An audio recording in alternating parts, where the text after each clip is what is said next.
"Excuse me, that's my seat," the white woman said sharply, her manicured finger pointing at the black man sitting in first-class seat 2A. "I always sit there on this route.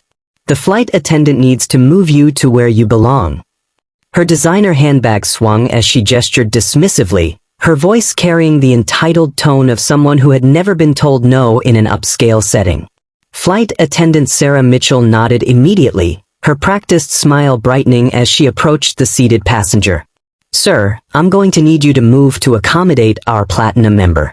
This particular seat has special significance for our valued customers." She didn't bother checking his boarding pass or asking his name. Her assumptions were written clearly across her face as she looked at his casual attire and kind demeanor. What neither the entitled passenger nor the flight attendant knew was that the man they were trying to displace wasn't just another traveler. He was about to reveal something that would change not just their day, but their entire future. Because sometimes, the person you underestimate holds more power than you could ever imagine. Have you ever been judged solely on your appearance before anyone knew who you really are? This story shows what happens when prejudice meets reality in the most satisfying way possible. If you believe everyone deserves respect regardless of the color of their skin, hit that subscribe button right now and comment, "Respect," to join our community fighting for equality. The morning sun cast a golden glow across the tarmac at Los Angeles International Airport as passengers made their way toward the boarding gate for Flight 447 to New York. Among them walked David Washington, a tall, well-built black man in his early 40s, dressed in a comfortable navy sweater and dark jeans. He carried a simple leather messenger bag and moved with the quiet confidence of someone who had traveled this route countless times before. To anyone watching, he appeared to be just another business traveler, perhaps middle management, possibly an accountant or sales representative heading to a meeting on the East Coast. But David Washington's appearance was carefully calculated. At 42, he was the founder and CEO of Washington Aviation Holdings, a company that had grown from a single plane charter service to owning a controlling stake in 3 major airlines, including the very one he was about to board. His journey from the south side of Chicago to the boardrooms of corporate America was a story of determination, brilliant strategy, and unwavering focus on a vision that others said was impossible. 25 years earlier, David had been working 2 jobs to pay his way through aviation school, cleaning offices at night and loading cargo at dawn, all while studying aeronautical engineering during the day. His dream wasn't just to fly planes, it was to fundamentally change how airlines operated, making air travel more accessible and fair for everyone. When he graduated at the top of his class, every major airline rejected his job applications. The rejection letters were polite, but the message was clear: someone like him didn't belong in their corporate culture. Instead of giving up, David used his savings to buy a single-used aircraft and started a charter service. He flew cargo runs, medical emergencies, and small passenger groups, building his reputation one flight at a time. Within 5 years, he had a fleet of 12 planes. Within 10 years, he was buying troubled airlines and turning them profitable through innovative management strategies and a revolutionary focus on customer service excellence. Today, David owns 68% of SkyLink Airlines, the very carrier he was about to fly. He had purchased the stake quietly through a series of shell companies and investment funds, a strategic move that allowed him to observe the airline's operations without the bias that came with executive recognition. For months, he had been receiving disturbing reports about service quality inconsistencies, particularly regarding how different passengers were treated. Customer satisfaction surveys showed troubling patterns, and exit interviews revealed that minority passengers were leaving the airline at twice the rate of white customers. That's why he was here today, dressed casually and carrying a ticket he had intentionally purchased to experience SkyLink Airlines exactly as any other successful black professional would, to see firsthand whether the concerning patterns in his data reflected reality at 30,000 feet. As boarding commenced, David noticed the subtle but unmistakable patterns in how passengers were treated. First-class passengers were welcomed by name when their tickets were scanned, their boarding passes handled carefully, and returned with genuine smiles. When David reached the scanner, the gate agent's demeanor shifted almost imperceptibly. His boarding pass was processed efficiently but without warmth, no name recognition despite his frequent flyer status being clearly visible on the screen, and the briefest possible eye contact. "Boarding pass," the agent said curtly, extending her hand without looking up from her screen. David handed over the document and watched as her eyes widened slightly when she saw the first-class designation. She looked at his casual clothing, then back at the pass, then at his face with an expression that clearly questioned whether there had been some mistake. The aircraft itself was beautiful, a testament to modern aviation engineering with its swept wings and gleaming white fuselage bearing the SkyLink logo David had personally approved in a board meeting 18 months earlier. The first-class cabin was exactly as he had envisioned it. 12 spacious seats arranged in a 2-1-2 configuration, each with direct aisle access and separated by privacy panels that created an intimate, comfortable environment. David took seat 2A and observed the same patterns he would later reform throughout his airline. Differential treatment based on appearance, assumptions about passenger worthiness, and subtle but consistent bias in service quality. As other first-class passengers boarded, he watched flight attendants greet them with varying degrees of warmth and attention. Then came the passenger who would change everything. Victoria Hamilton swept into the first-class cabin with the unmistakable bearing of someone accustomed to preferential treatment. At 55, she carried herself with the rigid posture of old money and established social position.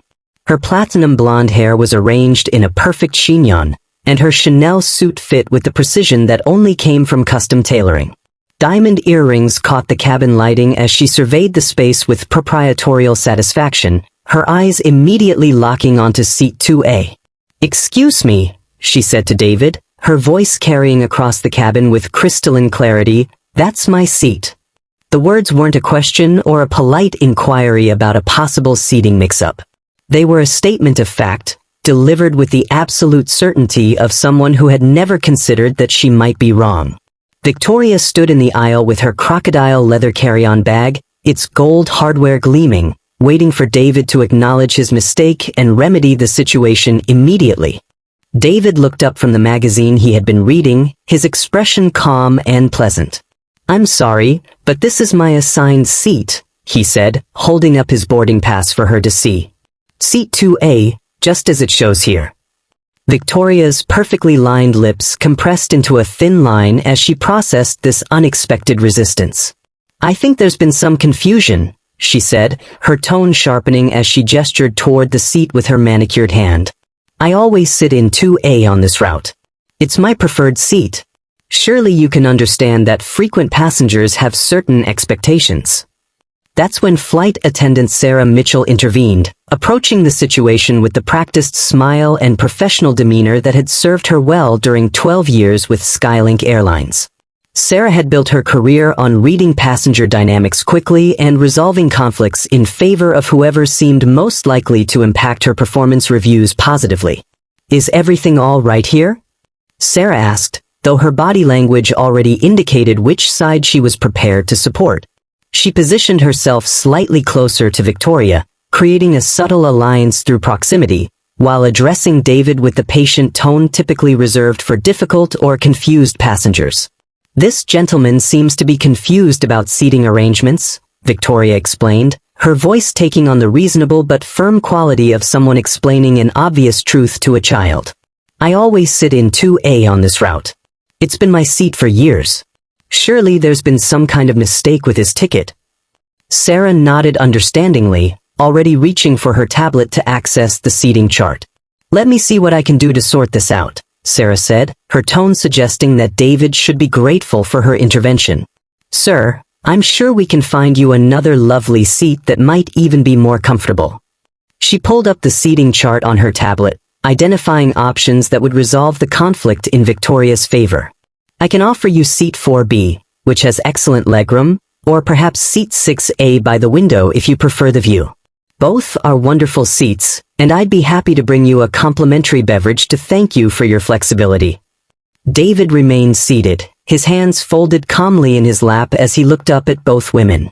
"I appreciate your offer, but I specifically selected this seat when I made my reservation. I have my boarding pass and confirmation number. I don't see any reason why I should move."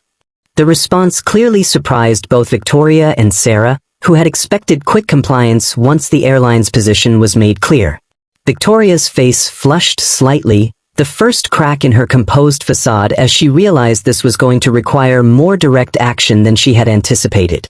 "This is ridiculous," Victoria said, her voice rising just enough to catch the attention of nearby passengers. "I have platinum status with this airline. I fly this route twice a month.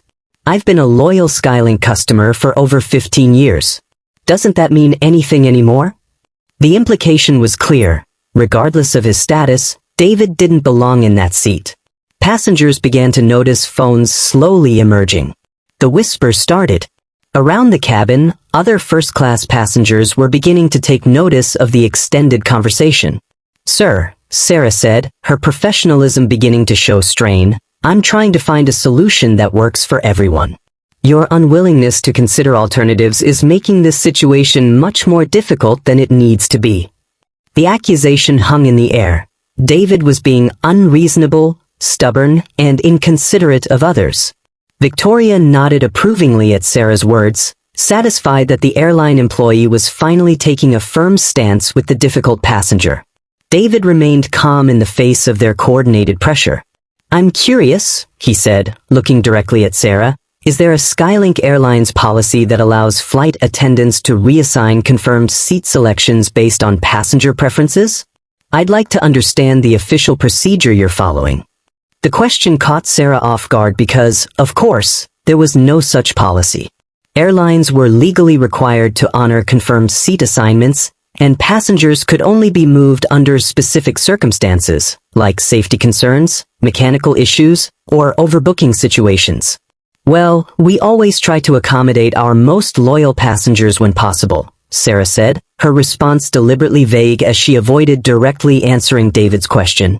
"Customer service is our top priority, and sometimes that means making adjustments to ensure everyone has the best possible experience." "I see," David said quietly, reaching into his messenger bag to retrieve his phone. "In that case, I think I should document this interaction to make sure I understand the policy correctly." The mention of documentation immediately raised the tension level in the cabin. Sarah's eyes widened as she realized that David was preparing to record their conversation. Victoria looked alarmed at the possibility that her behavior might be preserved for others to judge. "Sir, recording is not permitted on the aircraft," Sarah said quickly, though her uncertainty about the actual rules was evident in her voice. David looked up at her calmly. "Actually, Federal Aviation Administration regulations allow passengers to record interactions with airline staff as long as it doesn't interfere with safety procedures or crew duties. Since we're still at the gate and this is a customer service discussion, I believe I'm within my rights to document this conversation." His knowledge of airline regulations surprised both women and created another crack in their assumption that they were dealing with an ordinary passenger who could be easily intimidated or confused about his rights. "This is absolutely ridiculous," Victoria declared, her voice carrying clearly through the first-class cabin. "I have never been treated so poorly by an airline in my life. This man is being completely unreasonable, and frankly, I don't understand why someone who can't afford to fly first class regularly thinks he has the same rights as passengers who actually support this airline." The statement hung in the air like a toxic cloud, its implications impossible to ignore. Victoria had moved beyond simple seat preference into territory that explicitly connected David's race and perceived economic status to his worthiness for equal treatment. David felt the familiar tightness in his chest that came with such moments.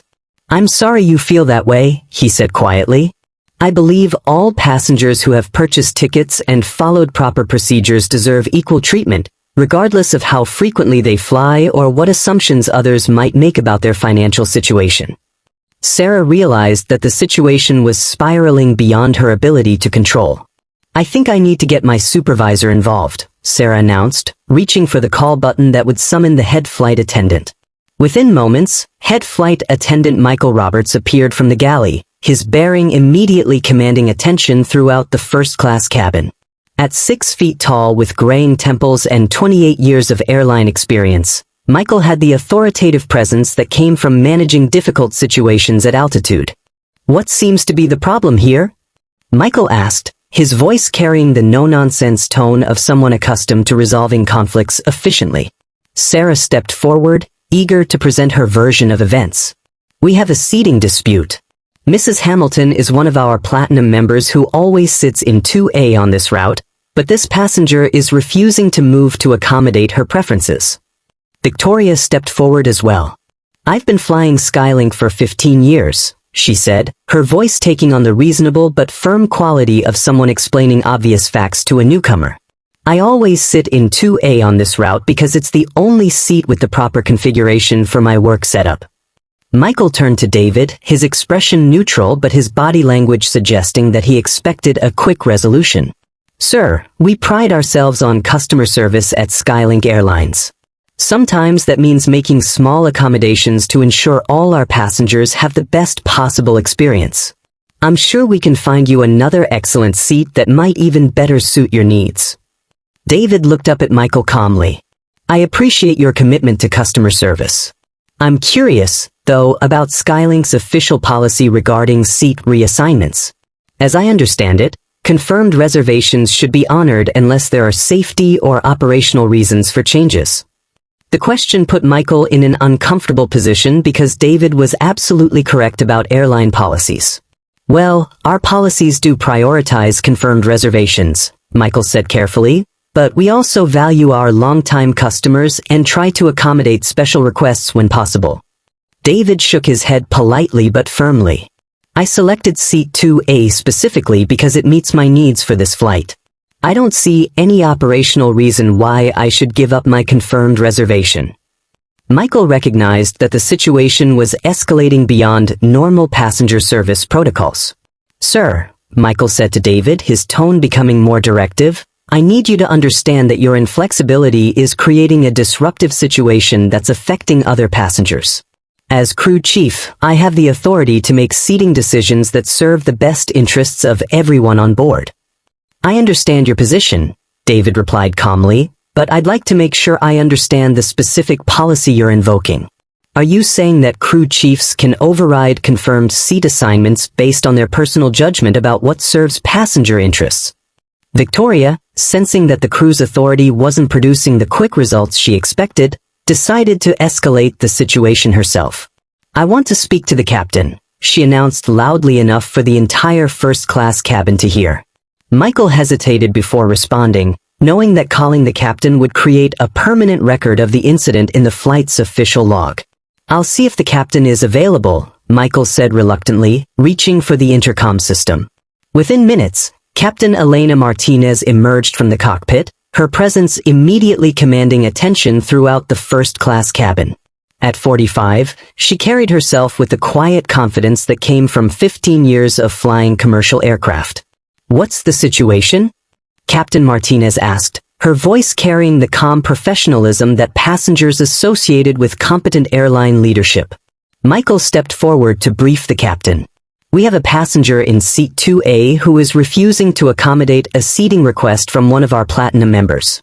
The situation has been ongoing for over 20 minutes and is creating stress for other passengers." Captain Martinez listened to both Victoria's and David's perspectives, then adopted a more direct approach. "Look, the reality is that airline operations sometimes require judgment calls that aren't covered by specific policies. We're trying to find a reasonable solution that works for everyone." But David's knowledge of airline operations made it difficult to deflect his questions with general statements about customer service. "I understand the importance of flexibility, Captain, but I'm specifically asking about the policy framework that guides these decisions." Victoria, frustrated with even the captain's inability to resolve the situation quickly, decided to apply more pressure. "Captain, I need you to understand that this is about more than just seat preferences. I spend over $40,000 a year with SkyLink. If SkyLink can't accommodate a simple request from a passenger of my standing, perhaps it's time for me to reconsider my loyalty." Captain Martinez felt the weight of Victoria's threat. "Mrs. Hamilton, I absolutely understand the value of your loyalty to SkyLink. Customer satisfaction is our top priority." She turned to David, her tone becoming more directive. "Sir, I think you can see that this situation is creating stress for multiple passengers. As captain, I'm asking you to consider the bigger picture and help us resolve this situation cooperatively. Captain, I understand your position, David replied, but I'm concerned about the precedent this sets for how passenger rights are respected. If confirmed reservations can be overridden based on someone's claim to spend more money, what protections do any passengers have? Sir, I need to be clear with you, Captain Martinez said, her tone becoming more authoritative. As captain of this aircraft, I have the authority to remove passengers who create disruptive situations that affect flight operations. Your unwillingness to cooperate with crew requests is beginning to impact other passengers and delay our departure. The threat of removal hung in the air like a sword.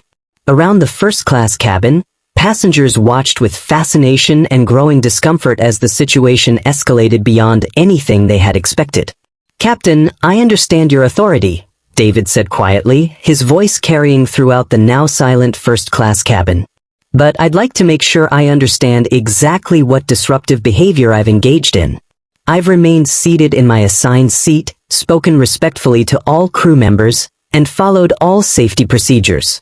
If asking questions about passenger rights constitutes disruptive behavior, I think that raises serious concerns about how this airline treats customers who expect equal treatment. At that moment, Victoria made a decision that would change everything. Frustrated with the crew's inability to resolve the situation quickly, she decided to take matters into her own hands. This is absolutely ridiculous, Victoria declared, moving towards seat 2A with purposeful strides. If no one else is going to handle this situation properly, I will. Before anyone could react, Victoria grabbed her carry-on bag and swung it toward David, striking him on the shoulder as she tried to physically remove him from the seat she considered rightfully hers. The assault was clearly visible to everyone in the first-class cabin and was captured on multiple passenger cell phones. "Get out of my seat!" Victoria shouted, her composure completely shattered as she continued to push and shove at David, who remained seated and raised his hands to protect himself without retaliating. "I have rights. I deserve better treatment than this." The physical assault changed everything. Captain Martinez immediately stepped forward to restrain Victoria, while other passengers gasped at the escalation. "Ma'am, stop immediately!" Captain Martinez commanded.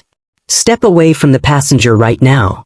Victoria continued her assault for several more seconds before Captain Martinez and Michael were able to physically separate her from David, who remained remarkably composed despite being attacked. "This man attacked me," Victoria screamed, trying to reframe the situation despite the obvious evidence of multiple witnesses and recordings. But her claims were immediately contradicted by the passengers who had witnessed the entire incident. The businessman who had been checking his watch stepped forward. "That's not what happened," he said, looking directly at Captain Martinez. "The lady attacked him. He never moved from his seat or raised his hands except to protect himself." Other passengers began speaking up as well, their voices creating a chorus of testimony that contradicted Victoria's desperate attempt to claim victimhood. "She hit him with her bag," called out one passenger. "He never touched her," added another.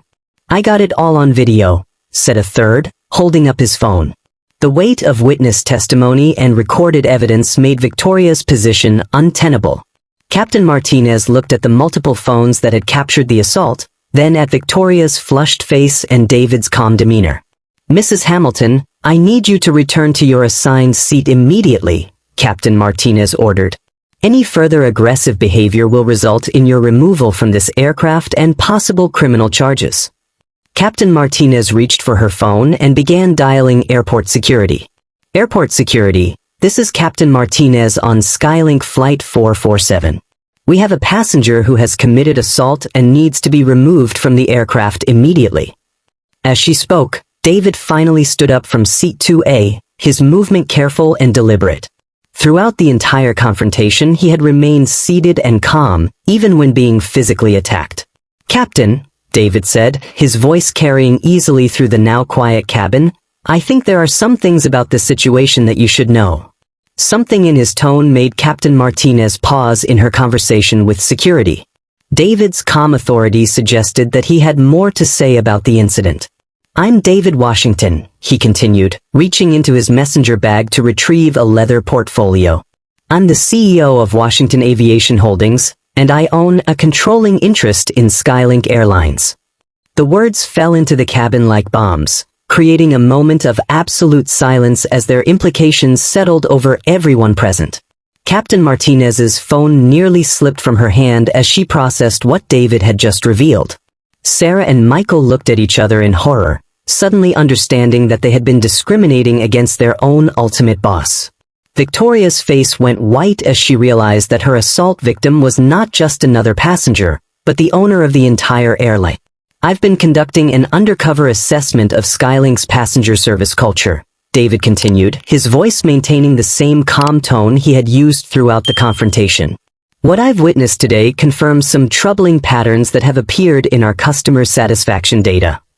He looked around the cabin, making eye contact with the crew members who had supported Victoria's demands and the passengers who had witnessed the entire sequence of events.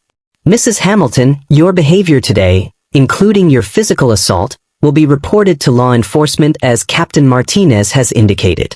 But more importantly, this incident has provided valuable data about systemic problems in our company culture that need to be addressed immediately. As airport security officers boarded the aircraft to escort Victoria away, David continued his explanation to the stunned crew and passengers. SkyLink Airlines was built on the principle that air travel should be accessible and respectful for everyone, regardless of their background or appearance.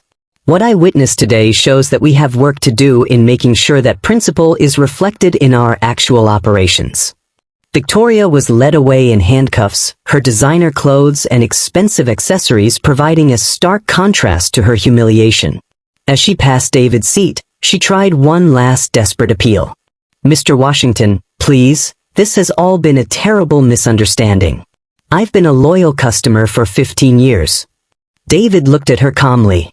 Mrs. Hamilton, loyalty is demonstrated through respect for others, not through the expectation of special treatment at their expense. Your behavior today showed a fundamental incompatibility with the values this airline represents. With Victoria removed, David turned his attention to the crew members who were still processing the revelation of his identity. Sarah, Michael, David said, addressing them directly, I want you to understand that this situation represents a learning opportunity, not just a disciplinary issue. The way you handled this conflict reflects training and cultural problems that go beyond individual decision-making. He paused, allowing his words to sink in before continuing. However, the specific choices you made today, accepting assumptions about passenger worthiness based on appearance, supporting discriminatory treatment, and escalating conflicts rather than following established policies, these require immediate attention and correction. David reached into his portfolio and retrieved a business card, which he handed to Captain Martinez. Captain, I want you to personally report this incident to our Chief Operations Officer, along with your recommendations for policy changes that would prevent similar situations in the future. Over the next hour, as airport security completed their investigation and SkyLink corporate headquarters scrambled to respond to the CEO's direct report of discriminatory practices, David used the delay to conduct impromptu interviews with passengers and crew members about their experiences and observations. This is exactly why I needed to experience our service as a regular passenger, David explained to Captain Martinez as they discussed the incident report. Data can show you patterns, but it can't capture the lived experience of discrimination that our customers face when those patterns play out in real-world interactions. The flight was ultimately delayed by 3 hours as David implemented immediate policy changes and training requirements for the crew. Sarah and Michael were suspended pending completion of intensive customer service and cultural sensitivity training, while Captain Martinez was tasked with developing new protocols for handling passenger conflicts. When Flight 447 finally departed for New York, it carried not just passengers but a new understanding of how customer service culture could be transformed through leadership accountability and systematic change. David spent the flight drafting policy changes that would be implemented across SkyLink's entire operation. Upon landing in New York, David was met by his corporate team, who had spent the day responding to preliminary reports of the incident and preparing for the media attention that would inevitably follow. Sir, we have media requests from every major outlet, his communications director reported. Everyone wants to know about the incident and what SkyLink is doing to address systemic discrimination. David nodded thoughtfully. Schedule a press conference for tomorrow morning. I want to use this attention to highlight not just what happened today, but the broader patterns of discrimination that affect travelers every day. Over the following weeks, the incident on Flight 447 became a catalyst for sweeping changes throughout SkyLink Airlines and the broader aviation industry. David's decision to share his experience publicly, combined with the video evidence captured by passenger phones, created a case study that was studied in business schools and customer service seminars across multiple industries. The most significant change was the implementation of SkyLink's Equal Service Standard, a comprehensive policy framework that eliminated discretionary preferential treatment based on customer spending or loyalty status. Under the new system, all passengers received identical service protocols regardless of their ticket price or frequent flyer status.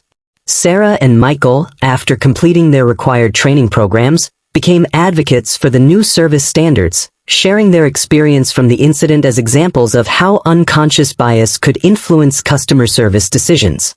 Victoria Hamilton's assault charges were resolved through a plea agreement that included community service, anger management counseling, and a permanent ban from SkyLink Airlines.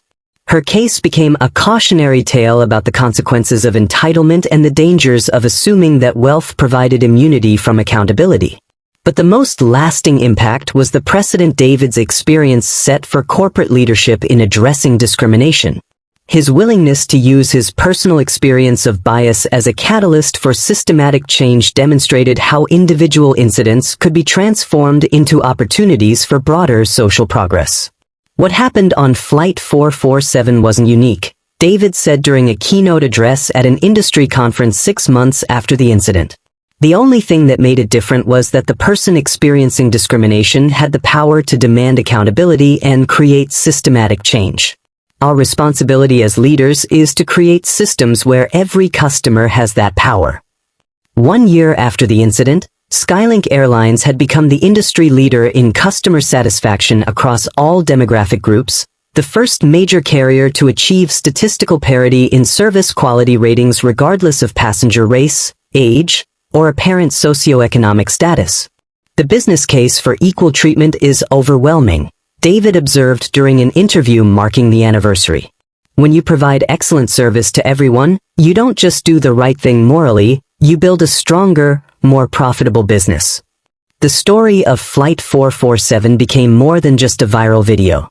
It became a demonstration of how individual acts of courage could catalyze systematic change that affected millions of people. And David Washington continued to fly regularly on SkyLink Airlines, sometimes in first class and sometimes in economy, always dressed casually, always treated with the same respect and dignity that the company now provided to every passenger. Because that was the airline he had built, and the standard he had fought to establish, one seat at a time. If this story resonated with you, remember that change often begins with one person refusing to accept injustice. Share your experiences in the comments below, hit subscribe if you believe in equal treatment, and remember that sometimes the person sitting quietly in seat 2A has the power to transform an entire industry.